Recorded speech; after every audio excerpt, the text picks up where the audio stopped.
students, today we discuss about the Kepler's law of the planetary motion. हमने हमारे एक video upload की थी कुछ दिन पहले, उसमें हमने ग्रेविटेशनल लॉ के बारे में पढ़ा था जो न्यूटन ने बताया था। लेकिन वहां पे हमने एक केपलर लॉ के बारे में जस्ट नाम लिया था। भी केपलर लॉ के बारे में कुछ आर्ग्यू किया था न्यूटन ने, जिससे उसने ग्रेविटेशनल लॉ को डिफाइन किया। लेकिन हमने तब वहां पर ये नहीं देखा था भी केपलर लॉ होते क्या है। चलिए आज हम केपलर्स के लॉ को यहाँ पे डिस्कस करते हैं। केपलर ने प्लैनेटरी मोशन के 3 लॉ दिए थे।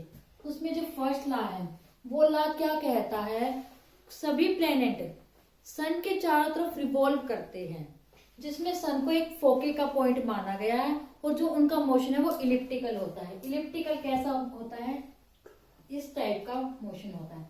मान लीजिए सन यहाँ पे है, उसे एक फोकी पॉइंट मानकर यहाँ पे जितने भी प्लेनेट है वो मूव कर रहे हैं। यानी जितने भी प्लेनेट है वो हमारे सन की तरफ मूव कर रहे हैं एक इलिप्टिकल मोशन में। ये बताया था केपलर ने अपने फर्स्ट लॉ में।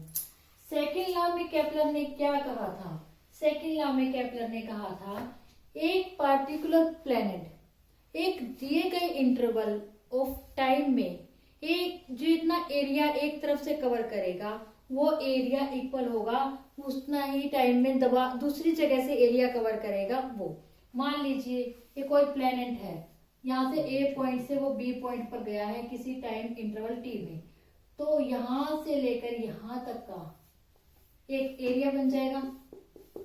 ऐसे मान लीजिए सेम इंटरवल ऑफ टाइम में वो यहाँ से सी से डी तक का जाता है, तो जो इससे एरिया बनेगा डेट्स मीन ये, यानी area of S A B equal होगा area of S C D. ये कहा था केपलर ने अपने सेकेंड लॉ में। डेट्स मीन एक दिए गए पार्टिकुलर इंटरवल ऑफ टाइम में एक पॉइंट से दूसरे पॉइंट पर जाने पर जो सन के रिस्पेक्ट में वो प्लैनेटरी रिवोल्यूशन के टाइम में जो एरिया कवर करेगा वो दोनों के दोनों एरिया क्या होंगे, इक्वल होंगे। केपलर ने अपने थर्ड लॉ में हमें बताया था जो इनके बीच की डिस्टेंस होगी, मान लीजिए जो इनके बीच की डिस्टेंस है उसे हम स्मॉल आर से रिप्रेजेंट करते हैं। किससे रिप्रेजेंट करते हैं, स्मॉल आर से। तो वो जो स्मॉल आर है इसका क्यूब यानी इनकी डिस्टेंस का क्यूब, किसकी डिस्टेंस, सन और प्लैनेट के बीच की डिस्टेंस का क्यूब, वो डायरेक्टली प्रोपोर्शनल होगा जो प्लैनेट मूव करने में जो टाइम लेता है उसके स्क्वायर के।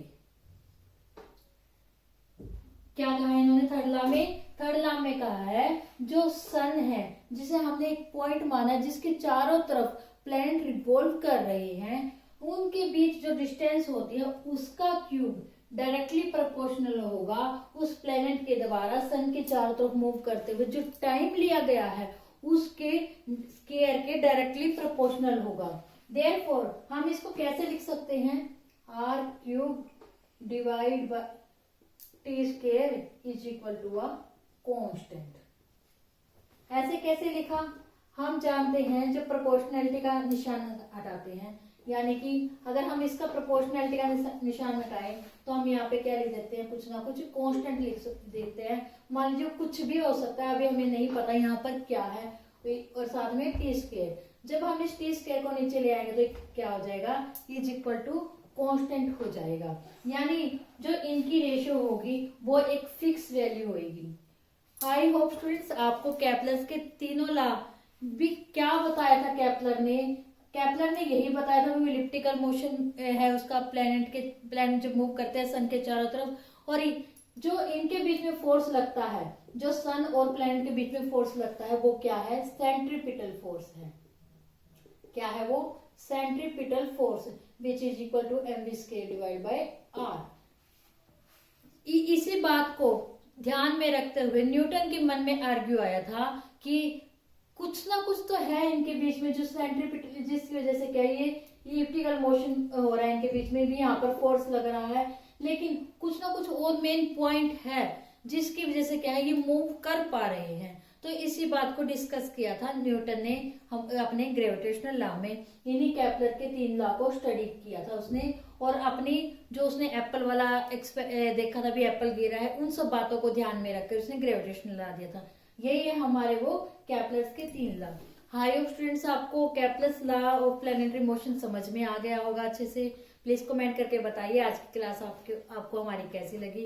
एंड मेरे चैनल को ज्यादा से ज्यादा लाइक कीजिए, शेयर कीजिए, सब्सक्राइब कीजिए और बेल आइकन को दबाना मत भूलिए। Thank you so much.